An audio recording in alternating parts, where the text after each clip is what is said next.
को आगे बढ़ाएंगे। लाहौर हाईकोर्ट अदालत ने चेयरमैन पीटीआई की कोयटा कत्ल केस में 3 जुलाई तक हिफाजती जमानत मंजूर कर ली है।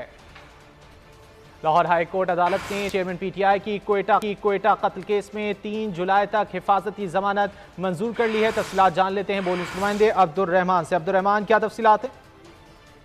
जी बिल्कुल, लाहौर हाईकोर्ट के जस्टिस अली बकर नकवी की सरबराही में 2 रुकनी बेंच ने चेयरमैन पीटीआई को कोयटा कत्ल केस में 3 जुलाई तक हिफाजती जमानत मंजूर कर ली है, जबकि अदालत ने चेयरमैन पीटीआई को सिक्योरिटी की फराहमी के लिए कोयटा की मुतल्लिका ट्रायल अदालत से शुरू करने की हिदायत की है।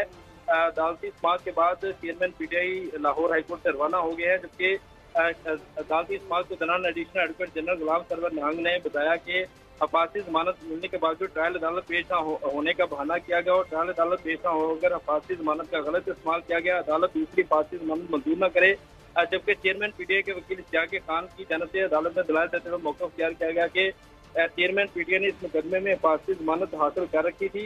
हिफाजती जमानत मिलने के बाद मुतल्लिका अदालत में बजरिया वकील पेश हुए और अदालत ने सिक्योरिटी की फराहमी के लिए दरखास्त जमा कराई। मुतल्लिका अदालत ने होम सेक्रेटरी को सिक्योरिटी फराहम करने के हवाले से रजू करने की हिदायत की, मगर इसके बावजूद उन्हें सिक्योरिटी फराहम नहीं की गई, जिसकी वजह से वो कोयटा की ट्रायल अदालत में पेश नहीं हो सके हैं। इसीलिए अब्दुल रहमान, बहुत शुक्रिया इन तफसीलात के लिए।